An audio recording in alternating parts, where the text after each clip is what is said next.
FCC long form application. We met with the FCC back in April. We are targeting final FCC approval of the RDOF long form app in fourth quarter of this year, and we plan to start in 2022. That's the plan of record. What we're here to talk about today is last time we were here, and as referenced in your RFI, you're looking for something more based on fiber, if you will.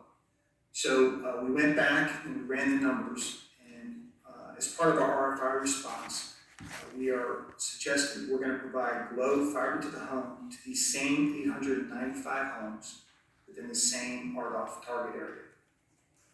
We're estimating approximately 100 miles of fiber, total estimated cost of $6.3 million.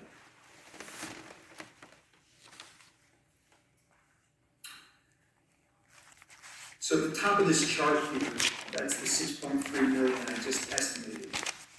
That ends up at approximately $7,000 per home cost, total gross cost. And what we're submitting here is Shentel would fund approximately $1.3.4 million, plus we would apply the RDOF subsidy that we already earned. And the gross or the net county or state contribution would be about $4.5 million, or in this case, $4.475, or $5,000 per home.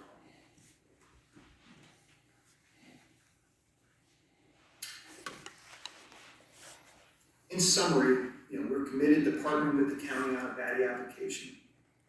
As we talked about already previously, there's a certain set of milestones that we need to walk down together with.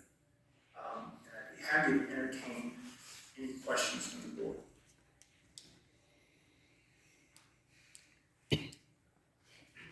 Hello, board members. Ms. Donahue, did you have any questions in particular? I have probably several. I don't know if other board members want to go first. I don't want to take all the questions. Somebody needs to go Fine. first. I think it's fine if you go first. I know it's tough when you're on Zoom, so Yes, so thank you very much for that. And I love that we're looking now at fiber to the home for the 895. I thought the RDOF was more like 750,000 that was received for that area. Is that, I saw 4 or something on this report or this presentation. Yeah, so that's the net present value of the RDOF award.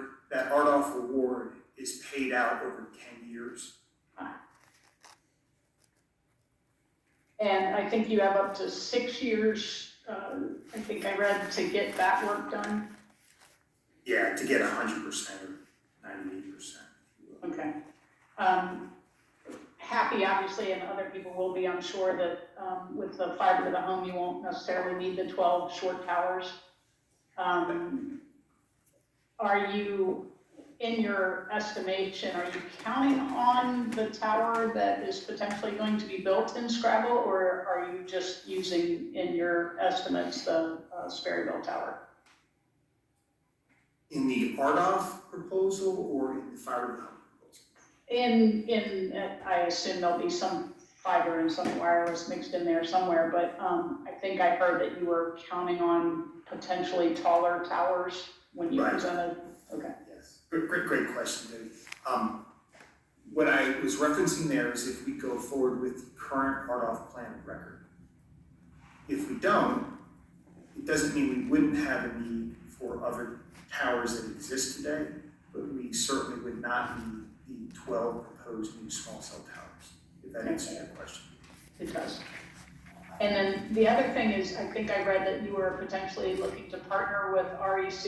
Is that in this fiber to the home estimation, or it didn't sound like they were mentioned in what you presented this evening?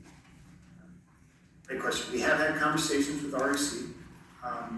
We are still awaiting some final price information. In the proposal that I just submitted, that assumes no REC It Yes, it doesn't mean that can't change, right? Right. But for right now, that's just Chantel doing it on her own. Okay. So I think if I understand what I've been reading and seeing, that if the electric co-ops are involved, the backbone expenses go down, so that the ultimate expense for the total project should go down some. I would agree that the capital costs should and could go down, right? But the operational expense would likely go up on the back end, right? So that's the trade-off, and we just need to get more information, assuming REC continues to want to have discussions with us. So if the project authority goes to go with Chantel, partner with Chantel for the VATI application, this would only be for the area that is covered by the RDOF? As of right now, it doesn't mean it couldn't involve more areas, but we're basing the proposal on what we know best right now, which are these 895 underserved locations. Okay, thank you very much. That's all the questions I have.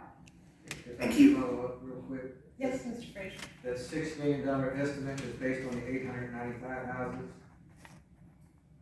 Yes, sir.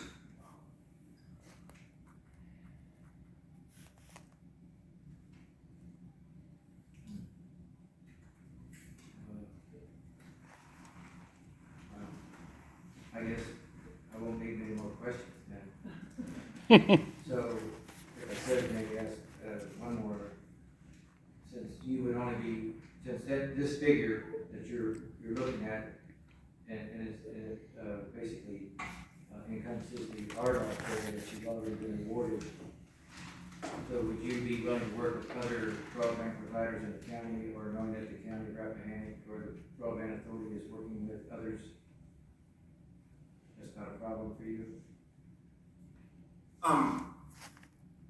In telecom, working with others is kind of table stakes. Would I be willing to build competing networks in the same area? You know, I don't know that our company would need to look hard at that, right? Because there's so many underserved. Is it the best use of capital to have two companies covering the same home this time in underserved America? I don't know. I can really understand that, but you wouldn't have a problem with Rappahannock County, the broadband authority, or the county board of supervisors working in other areas outside the plan. I cannot think of any, Gary, at this time. No, that's Mr. Frazier. I'm sorry, Mr. Fraser, sorry.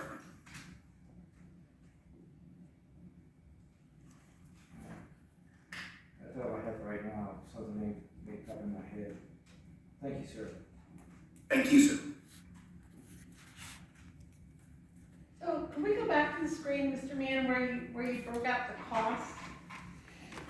And just by taking that, I should have taken that down. That's okay. I shouldn't ask you to, you know, it's like live television. Yeah. Are you all able to see the screen there? Yes. All right. Thank you. This here, So it's 6 million is the top number, right? And then what's